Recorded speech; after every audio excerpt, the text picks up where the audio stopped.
Hello, welcome or welcome back. Today I'm going to be doing a really simple Tunisian crochet tutorial. I'm using this Peaches and Cream, I think it's medium weight yarn and 100% cotton. So I'm going to be making some coasters with it and then also a matching cozy for a cup. But today I'm just going to be doing the coaster. To start off, you just want to do a slip knot. And then we'll be chaining, I think we'll be doing 20. So let me do that.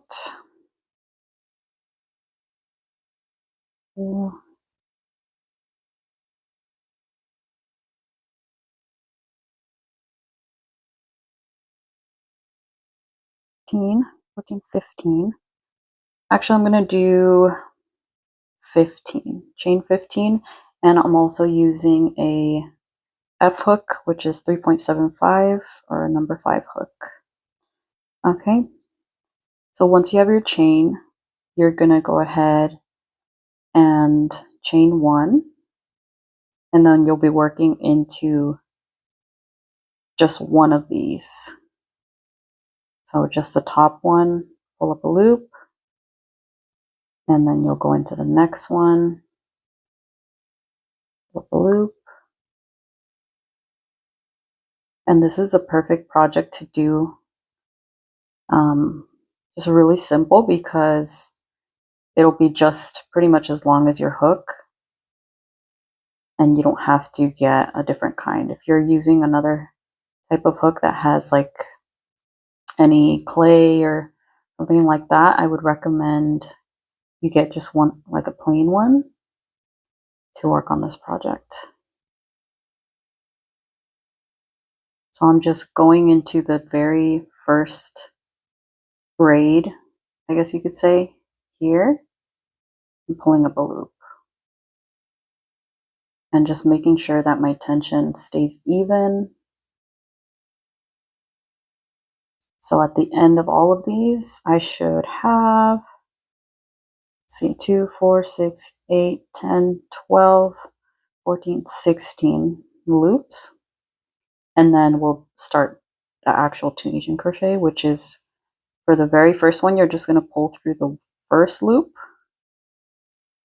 And then for the rest, you'll be pulling through 2.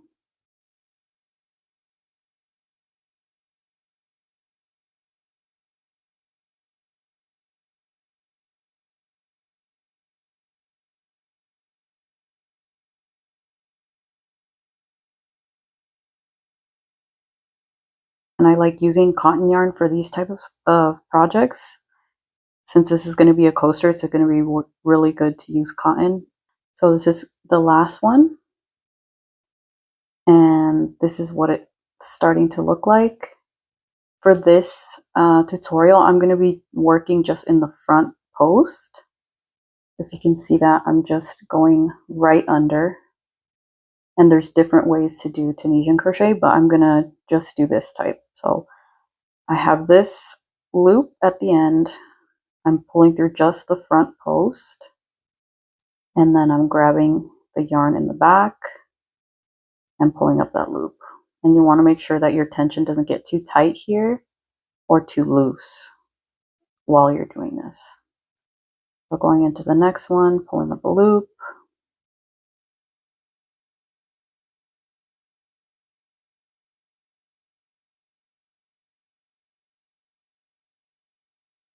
And then continuing that all throughout. So you get to the end.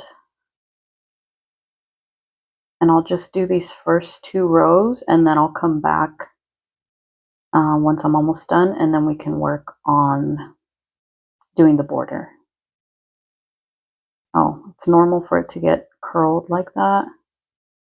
And that'll stop happening once you're farther in the project. But if you're noticing that it's curling around, that's okay. Just make sure that your tension is remaining the same. Okay, so Oh, another thing, quick mention here. I'm at the very end. For this very end part, I'm not going to pull through just the front. I'm also going to pull through this back loop. See, now I have these two on here and pulling up a loop here. And then I will be doing the same thing as the last row that we did, pulling through one and then pulling through two and pulling through two all the way to the end. So I think I might just do one more row because maybe that ending part was a little bit confusing.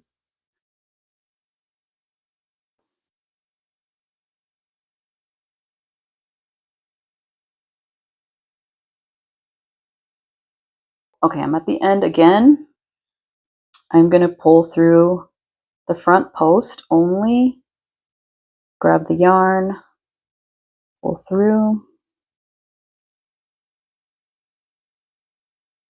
and make sure you're not skipping any of these front posts. And if you want to make sure that you're always getting the same amount and that you're not missing any, you can count. And remember that we started with 16. So every single row that you're working, you can count the 16 until you get comfortable and you feel like you don't need to do it anymore. But that's just a really easy way to check that you're making sure to get all of them. And then remember again, we're at the end here. I'm going to pull or push my hook through, pull up a loop through both. So I'll do that again and just do it a little bit closer. I'm putting my hook through both of these, pulling up a loop there, and then I will count them. So 2, 4, 6, 8, 10, 12, 14, and 16. And then we're going to do the same thing. So pull through the first one only to start, and then pull through two, pull through two, pull through two, all the way until you reach the end.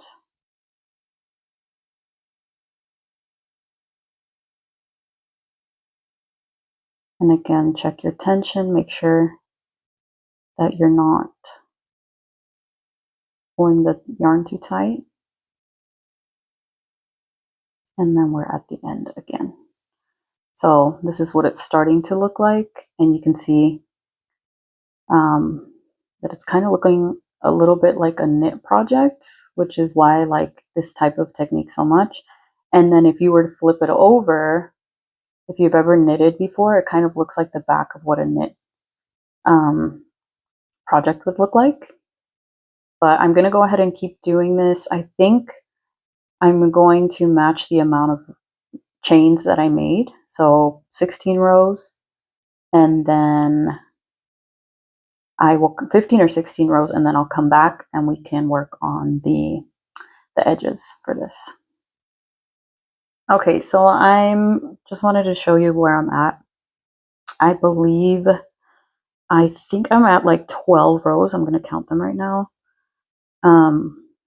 But I had said 16, and I think that was a bit much. So I'm working this as I go. So a good way to measure that it's the right size, since it's a square, we're just going to fold over. And if it matches up pretty well, that's how I usually say that I'm going to just end the project there. So this looks good. And then I'll just do the other side. And if it looks like it's a little bit over on one of the sides, then I probably need to add a row, but this looks pretty even to me. I ended up doing, not including the first chain row, 1, 2, 3, 4, 5, 6, 7, 8, 9, 10, 11, 12. So I ended up doing just 12 rows. And then I'll go ahead and start on the borders now. So the way I'm going to do the border, I'll chain 1. And in this very first corner, you see this opening here. I'll be doing 2 single crochets.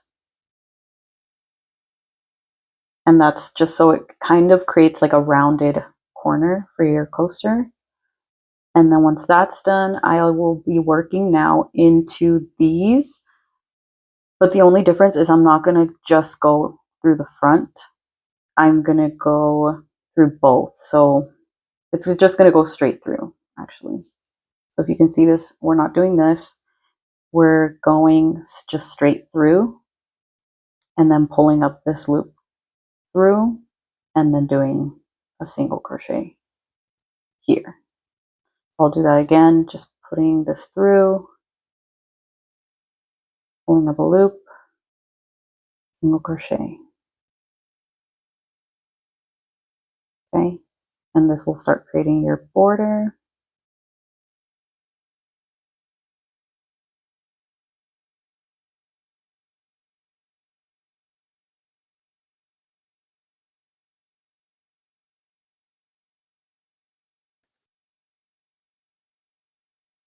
And I'm just going to keep this whole thing in. I'll just do the entire border, make this easier.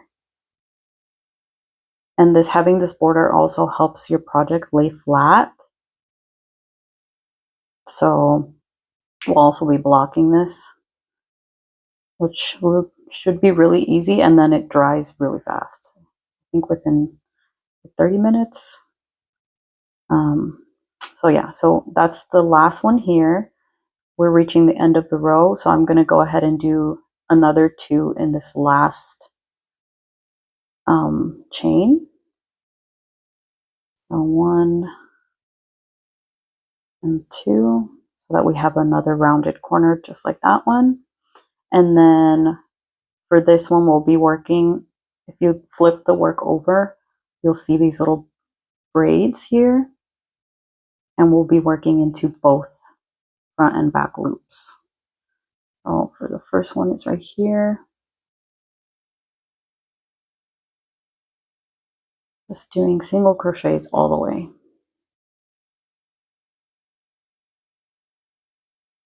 And if you can see, this is rounded off.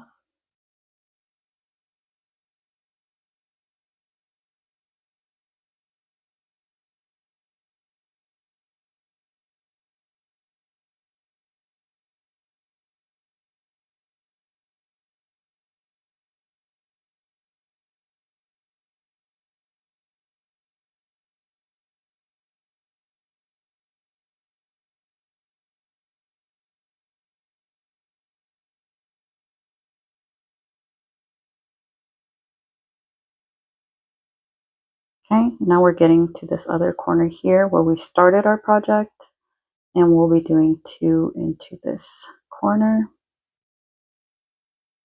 So, and then this is the bottom row now where we started our chain. For this one, since we did our very first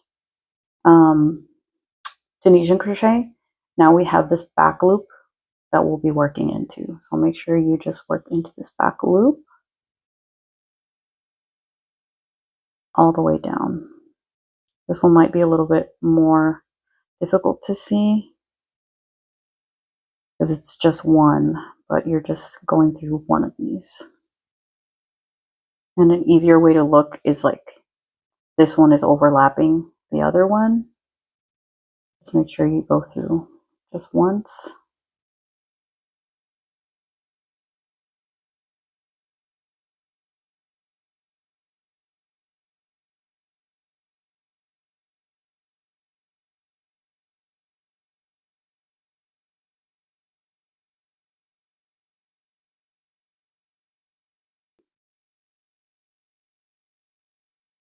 Almost to the last one, and then we're at the corner again, so I will put 2 into this one, round off the corner,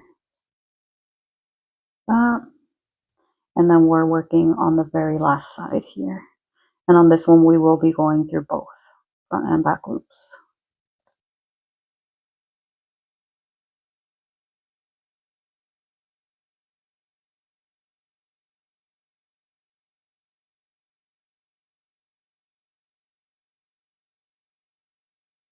Okay, and then we're back at the beginning now.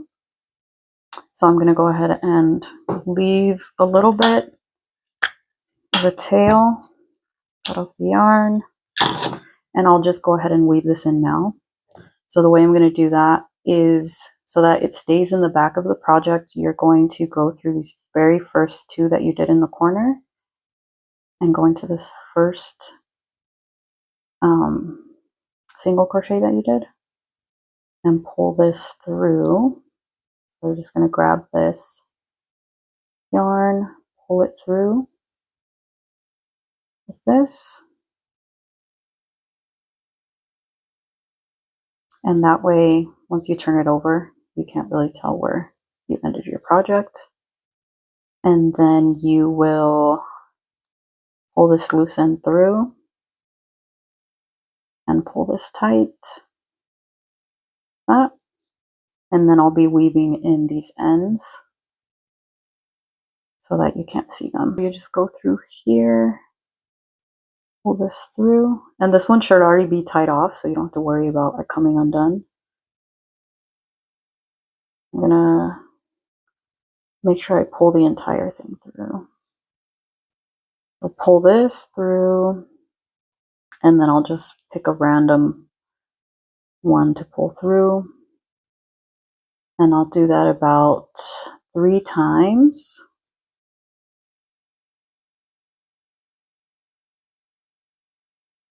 This, and then on the 4th one I'll just tie it off. I'll show you how to do that. So I'll just split this in half, grab 2 of these through, and then I tie these tails together. And that just helps it make sure that it doesn't come apart. I'll tie this off 3 times. This, and you can even end up, if you want to, you can burn off the ends, but I usually don't. They usually stay pretty well. So I'll just tie these off, cut them off, and that's pretty much what you do. I will end up blocking this. You can either steam it or just submerge it in water, and then I'll end up doing the same thing with this side. To tie it off, go through some of these, split this in half, and then tie it off. But yeah, that's pretty much how you make one of these. Really easy. I think you can probably make one in 20 to 30 minutes. And I feel like these do really well if you want to sell them at markets or anything like that. So yeah, I hope you enjoyed making this little project, and make sure to subscribe and share if you enjoyed, and I'll see you in the next one.